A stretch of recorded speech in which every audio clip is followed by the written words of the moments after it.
Hi friends, welcome to my channel friends ఈ వీడియోలో మొన్నటి వరకు అడవి బాట పట్టిన తెలుగు హీరోలు ఇప్పుడు సముద్రం వైపు చూస్తున్నారు. తీర ప్రాంతాల నేపథ్యంలో ఉన్న కథలను ఎంచుకొని బాక్స్ ఆఫీస్ వేటకు రెడీ అవుతున్నారు. కోస్టల్ బ్యాక్ డ్రాప్ లో రాబోతున్న సినిమాలపై ఒక లుక్ వేద్దాం friends. Young tiger NTR, Koratala Shiva దర్శకత్వంలో తెరకెక్కుతున్న సినిమా దేవర.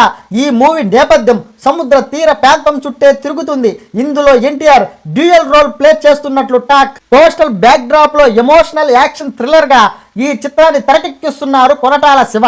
ఈ చిత్రం కోసం ప్రత్యేకంగా భారీ సెట్స్ ను నిర్మించారు. హాలీవుడ్ టెక్నీషియన్లు ఈ చిత్రానికి పనిచేస్తున్నారు. ఈ సినిమాలో విలన్ గా సైఫ్ అలీ ఖాన్ నటిస్తున్నారు. అక్కినేని నాగ చైతన్య నటిస్తున్న తాజా చిత్రం తండేల్. చందు ముండేటి దర్శకత్వం వహిస్తున్న ఈ చిత్రంలో సాయి పల్లవి హీరోయిన్ గా నటిస్తుంది. కోస్టల్ బ్యాక్ డ్రాప్ లో రూపొందే సర్వైవల్ యాక్షన్ థ్రిల్లర్ సినిమా ఇది. కథంతా సముద్ర ప్రాంతం చుట్టూనే తిరుగుతుంది.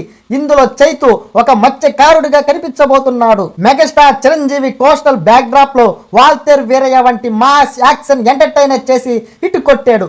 ఈ ఏడాది జనవరిలో విడుదలైన ఈ చిత్రం బాక్స్ ఆఫీస్ వద్ద భారీ వసూళ్లు రాబట్టింది. ఇంకా ఇప్పుడు రామ్ చరణ్ కూడా తండ్రిని ఫాలో అవుతున్నాడు. బుచ్చిబాబు దర్శకత్వంలో నటించబోయే సినిమా కథకి సముద్రంతో లింక్ ఉంటుందని అంటున్నారు. కోస్టల్ బ్యాక్ డ్రాప్ లో స్మార్ట్ డ్రామాగా ఈ సినిమా తెరకెక్కనుంది. సాయి పల్లవి హీరోయిన్ గా నటించబోతున్నట్లు తెలుస్తుంది. దాదాపు 300 కోట్ల బడ్జెట్ తో ఈ సినిమా తెరకెక్కుతున్నట్లు సమాచారం. అలాగే పవన్ కళ్యాణ్, సుజిత్ కాంబినేషన్ లో తెరకెక్కుతున్న ఓజీ కథకు కూడా సముద్రంతో సంబంధం ఉంటుందంట.